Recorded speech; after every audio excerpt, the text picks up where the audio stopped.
নমস্কাৰ, এই মুহূৰ্তত আহি পৰিছে সন্ধিয়াৰ কেইবাটাও গুৰুত্বপূৰ্ণ খবৰ। আজি হৈছে 11 জুলাই। এতিয়াও অৰুণোদয় আঁচনিৰ টকা সোমোৱা নাই নেকি আপোনাৰ একাউণ্টত? অসমৰ মুখ্যমন্ত্ৰী ডক্টৰ হিমন্ত বিশ্ব শৰ্মাই অৰুণোদয় আঁচনিৰ টকা নোপোৱা প্ৰত্যেকজন মহিলাৰ বাবে ভাল খবৰ দিলে। অৰুণোদয় 2.0, অৰুণোদয় 3.0 টকা যদি আপোনাৰ একাউণ্টত সোমোৱা নাই, তেনে ক্ষেত্ৰত আপুনি কি কৰিব? মুখ্যমন্ত্ৰী ডক্টৰ হিমন্ত বিশ্ব শৰ্মাই স্পষ্টীকৰণ প্ৰকাশ কৰিছে। দেশৰ কোটি কোটি কৃষকৰ একাউণ্টত 2,000 পৰা 4,000 টকা প্ৰদান কৰা হ'ব। কেৱল এয়াই নহয়, অসমৰ মুখ্যমন্ত্ৰী ডক্টৰ হিমন্ত বিশ্ব শৰ্মাই নতুন আঁচনি ঘোষণা কৰিছে। প্ৰতিগৰাকী মহিলাৰ একাউণ্টত এককালীন লাভ কৰিব 25,000 টকা। যদি আপুনি গোটৰ টকা পোৱা নাই, তেনে ক্ষেত্ৰত চৰকাৰে আগষ্ট মাহৰ পৰা গোটৰ টকা সোমাই দিব একাউণ্টত। নতুনকৈ ৰেচন কাৰ্ড বিতৰণ কৰিব জনতাক। লগতে কেইবাটাও ৰাজনৈতিক খবৰৰ লগতে অৰাজনৈতিক খবৰ যুগুত কৰা হৈছে আজিৰ দিনটোত। গোটেই অসম তথা ভাৰতৰ বিভিন্ন প্ৰান্তৰ পৰা যুগুত হৈছে কেইবাটাও ডাঙৰ খবৰ। এনেবোৰ খবৰ নিতেও পাই থাকিবলৈ চেনেলটি ছাবস্ক্ৰাইব কৰি ভিডিঅ'টো এটা লাইক কৰিবলৈ নাপাহৰিব।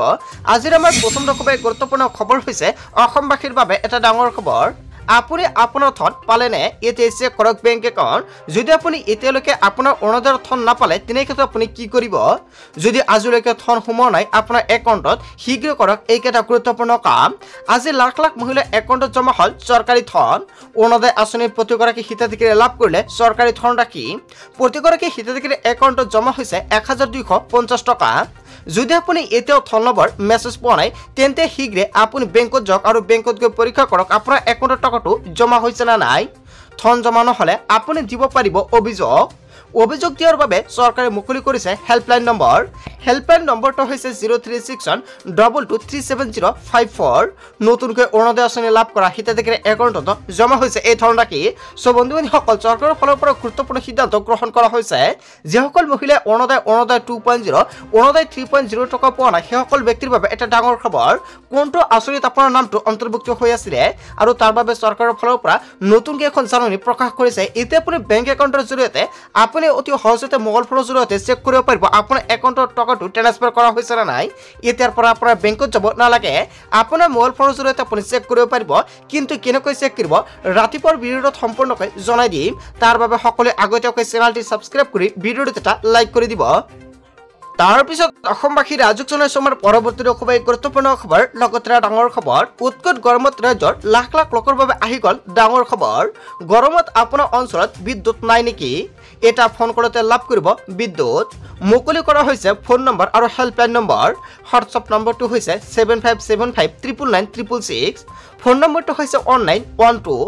বিদ্যুৎ সম্পৰ্কীয় যিকোনো অভিযোগ দিব পাৰিব আপুনি এই নম্বৰতে। যিকোনো অভিযোগ দিব পাৰিব আৰু এইকেইটা নম্বৰ এতিয়া সেভ কৰি ৰাখক আপোনাৰ মোবাইল ফোনত। ৰাজ্যৰ বিদ্যুৎ বিভাগে মুকলি কৰিছে এই ফোন নম্বৰ। বন্ধু-বান্ধৱীসকল, আপোনাৰ গাঁও অঞ্চলত বিদ্যুৎ নাথাকে নেকি, বা যদি আপোনাৰ ঘৰত বিদ্যুৎ বিল বেছি আহি আছে, তথাপিও দিব পাৰে আপুনি অভিযোগ এই দুটা নম্বৰতে। এই দুটা নম্বৰ আপুনি সেভ কৰি ৰাখক। যদি আপোনাৰ মিটাৰ নষ্ট হৈছে, তথাপিও আপুনি অভিযোগ দিব পাৰিব। তাৰপিছত অসমবাসীৰ ৰাজুক জনাইছো আমাৰ পৰৱৰ্তী খুবেই গুৰুত্বপূৰ্ণ খবৰ। লগতে ডাঙৰ খবৰ, গ্ৰীষ্ম প্ৰবাহে আজিও দুহিছে ৰাজ্যবাসীক। অসহ্য গৰমে ভংগ কৰিছে সৰ্বকালৰ অভিলেখ। কেইবাখনো জিলাত পাৰাস্তম্ভই স্পৰ্শ কৰিছে 40 ডিগ্ৰী ঘৰ। নগাঁৱত 36 ডিগ্ৰী চেলচিয়াছ। কেৱল এয়াই নহয়, কেইবাখনো জিলাৰ কথা উল্লেখ কৰিছে। হোজাইত 33 ডিগ্ৰী, গুৱাহাটীত 35 ডিগ্ৰী, ধুবুৰীত 33 ডিগ্ৰী। কেৱল এয়াই নহয়, শিৱসাগৰত 34 ডিগ্ৰী তাপমাত্ৰাই দুহিছে আজি। বন্ধু-বান্ধৱীসকল, আপোনাৰ গাঁও অঞ্চলত আজি কিমান ডিগ্ৰী তাপমাত্ৰাই দুহিছে নিশ্চয় কমেণ্ট কৰি জনাই দিয়ক। লগতে কোনটো জিলা বা অঞ্চল কমেণ্ট কৰি জনাবলৈ নাপাহৰিব। তাৰপিছত অসমবাসীৰ ৰাজুক জনাইছো আমাৰ পৰৱৰ্তী খুবেই গুৰুত্বপূৰ্ণ খবৰ। লগতে ডাঙৰ খবৰ, 1 নৱেম্বৰৰ পৰা মেট্ৰিক পৰীক্ষাৰ্থীয়ে পাব 300 টকা। ছাত্ৰ ছাত্ৰীয়ে মেট্ৰিক পৰীক্ষা পৰ্যন্ত পাব এই ধনৰাশি। মেট্ৰিকৰ ফৰ্ম ফিলাপতে লোৱা হ'ব বেংক একাউণ্ট। এই ধনেৰে পৰীক্ষাৰ বাবে যাৱতীয় কিতাপ কিনিব পাৰিব ছাত্ৰ ছাত্ৰীসকলে। পৰীক্ষাৰ্থীগৰাকীয়ে পুষ্টিকৰ খাদ্য খাব পাব এই ধনৰাশিতে।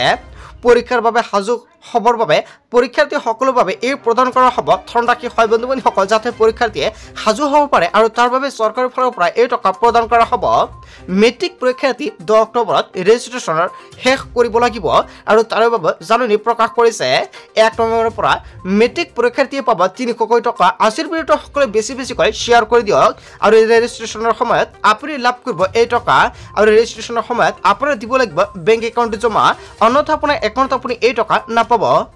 তাৰপিছত অসমবাসী ৰাজ্যক জনাইছো আমাৰ পৰৱৰ্তী খুবেই গুৰুত্বপূৰ্ণ খবৰ লগতে ডাঙৰ খবৰ বৃদ্ধি পালে গাঁও প্ৰধানসকলৰ দৰমহা 1 অক্টোবৰৰ পৰা 14,000কৈ দৰমহা লাভ কৰিব দৰমহা প্ৰতিজন গাঁওবুঢ়াই হয় বন্ধু-বান্ধৱীসকল গাঁওবুঢ়াৰ বাবে ভাল খবৰ আহি পৰিছে ৰাজ্য চৰকাৰৰ কেবিনেটে ডাঙৰ সিদ্ধান্ত গ্ৰহণ কৰিছে গাঁও প্ৰধানসকলৰ দৰমহা 9,000 টকাৰ পৰা 14,000 টকালৈকে বৃদ্ধি কৰাৰ ঘোষণা মুখ্যমন্ত্ৰী ডক্টৰ হিমন্ত বিশ্ব শৰ্মাই বৃহৎ ঘোষণা কৰিছে তাৰপিছত অসমবাসী ৰাজ্যক জনাইছো আমাৰ পৰৱৰ্তী খুবেই গুৰুত্বপূৰ্ণ খবৰ লগতে ডাঙৰ খবৰ ৰাজ্যৰ লাখ লাখ অংগনবাড়ী কৰ্মী সহায়িকাৰ বাবে আহি গ'ল ডাঙৰ খবৰ 1 অক্টোবৰৰ পৰা বৃদ্ধি পাব অংগনবাড়ী কৰ্মী সহায়িকাৰ দৰমহা 28,000 টকালৈকে বৃদ্ধি পালে অংগনবাড়ী কৰ্মী সহায়িকাৰ দৰমহা ৰাজ্য চৰকাৰ আৰু কেন্দ্ৰই দিয়া দৰমহা প্ৰায় সম পৰ্যায়ৰ হ'ল ৰাজ্যৰ লাখ লাখ অংগনবাড়ী কৰ্মী সহায়িকাৰ বাবে ভাল খবৰ আহি পৰিছে মুখ্যমন্ত্ৰী ডক্টৰ হিমন্ত বিশ্ব শৰ্মাৰ ডাঙৰ ঘোষণা দৰমহা বৃদ্ধিৰ লগতে এককালীন সাহায্য লাভ কৰিব অংগনবাড়ীৰ কৰ্মীসকলে ৰাজ্যৰ লাখ লাখ অংগনবাড়ী কৰ্মী আৰু সহায়িকাৰ বাবে ভাল খবৰ আহি পৰিছে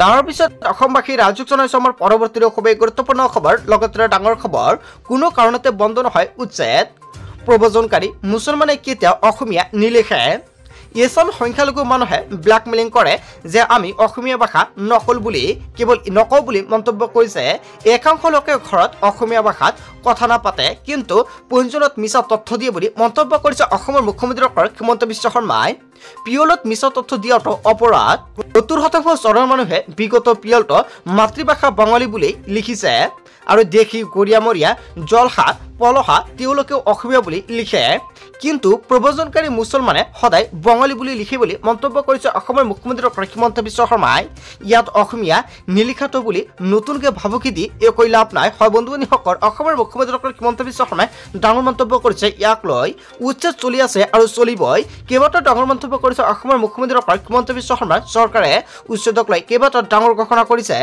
তাৰপিছত অসমবাসী ৰাজ্যক জনাইছো আমাৰ পৰৱৰ্তী খুবেই গুৰুত্বপূৰ্ণ খবৰ লগতে ডাঙৰ খবৰ জুম্মাৰ নামাজৰ বাবে কাইলৈ গোৱালপাৰাত নচলে উচ্ছেদ আজি শুক্ৰবাৰৰ বাবে চৰকাৰে উচ্ছেদ অভিযান চলোৱা নাই কিয়নো আজি হৈছে জুম্মাৰ নামাজ আৰু কাইলৈ পুৱা চৰকাৰে চলাব উচ্ছেদ 12 তাৰিখৰ পৰা গোৱালপাৰাত পুনৰ চলিব সৰ্ববৃহৎ উচ্ছেদ অভিযান ধৰ্মীয় অনুভূতিৰ প্ৰতি সন্মান জনাই শুক্ৰবাৰে চলোৱা নহয় উচ্ছেদ কিন্তু শনিবাৰৰ পৰা বৃহৎ উচ্ছেদ চলিব বৃহৎ উচ্ছেদৰ বাবে সাজু হৈছে চৰকাৰ কেৱল গোৱালপাৰাই নহয় আৰু 10ৰ পৰা 12টা স্থানত চলিব বৃহৎ উচ্ছেদ মুখ্যমন্ত্ৰী ডক্টৰ হিমন্ত বিশ্ব শৰ্মাই উচ্ছেদক লৈ কেইবাটাও বৃহৎ মন্তব্য কৰিছে তাৰপিছত অসমবাসী ৰাজ্যক জনাইছো আমাৰ পৰৱৰ্তী খুবেই গুৰুত্বপূৰ্ণ খবৰ লগতে ডাঙৰ খবৰ পিএম কিষাণৰ 20 নম্বৰ কিস্তিৰ তাৰিখ ঘোষণা পিএম কিষাণৰ 20 নম্বৰ কিস্তিক লৈ সকলোৱে ৱেইট কৰি আছে কেতিয়া প্ৰদান কৰা হ'ব পিএম কিষাণৰ 20 নম্বৰ কিস্তিৰ ধৰণ ৰাখি অৱশেষত কৃষকসকলৰ বাবে ভাল খবৰ আহি পৰিছে কৃষকসকলে অতি শীঘ্ৰে কমপ্লিট কৰক ইকেৱাইচি যদি আপুনি ইকেৱাইচি কমপ্লিট নকৰে তেনে ক্ষেত্ৰত আপোনাৰ একাউণ্টত আপুনি এই টকা নাপাব কেৱল ইয়াই নহয় ইনচিয়ৰ আধাৰ লিংকিং উইথ বেংক একাউণ্ট যদি আপুনি এতিয়ালৈকে আধাৰ কাৰ্ডৰ লগত বেংক একাউণ্ট লিংক কৰা নাই তেনে ক্ষেত্ৰত আধাৰ কাৰ্ডৰ সহায়ত পোষ্ট অফিচত IPB একাউণ্ট ওপেন কৰক পিএম কিষাণৰ আৰু যেতিয়া চৰকাৰৰ ফালৰ পৰা পিএম কিষাণৰ টকা প্ৰদান কৰিব লগে লগে আপোনাৰ একাউণ্টত চৰকাৰে এই টকা প্ৰদান কৰিব ভেৰিফাই বেংক একাউণ্ট ডিটেইলছ যদি পিএম কিষাণৰ লগত এইটো আপোনাৰ বেংক একাউণ্টটো আপুনি ভেৰিফাই কৰা নাই অতি শীঘ্ৰে ভেৰিফাই কৰক ভেৰিফাই নকৰা কৃষকৰ একাউণ্টত চৰকাৰৰ ফালৰ পৰা এই টকা প্ৰদান নকৰে ৰিছল্ভ পেণ্ডিং লেণ্ড ৰেকৰ্ড ইছ্যু যদি আপোনাৰ মাটিৰ নথিপত্ৰ কিবা ইছ্যু আছে বা সমস্যা হৈ আছে অতি শীঘ্ৰে পেণ্ডিঙৰ সমস্যাটো আপুনি সমাধান কৰক অন্যথা আপোনাৰ একাউণ্টত চৰকাৰৰ ফালৰ পৰা টকাটো প্ৰদান কৰিলে আপুনি নাপাব check beneficiary status on pmkisan.gov.in প্ৰথমতে আপুনি চেক কৰক আপোনাৰ ষ্টেটাছ কিবা সমস্যা আছে নেকি আপুনি কেনেকৈ চেক কৰিব এতিয়া আপোনাৰ মোবাইল বা গুগল ব্ৰাউজাৰ পৰা আপুনি সাৰ্চ কৰক pmkisan.gov.in তাৰ পিছত নো ইউৰ ষ্টেটাছত ক্লিক কৰক আৰু ৰেজিষ্ট্ৰেচন নম্বৰ সহায়তে চেক কৰক আপোনাৰ ষ্টেটাছ কিবা সমস্যা থাকিলে সমাধান কৰক update mobile number for OTP in notification যদি মোবাইল নম্বৰটো আপডেট কৰিব লগা থাকে তেনে ক্ষেত্ৰত অতি সহজতে আপুনি মোবাইল নম্বৰটো আপডেট কৰিব পাৰিব so thank you for watching full video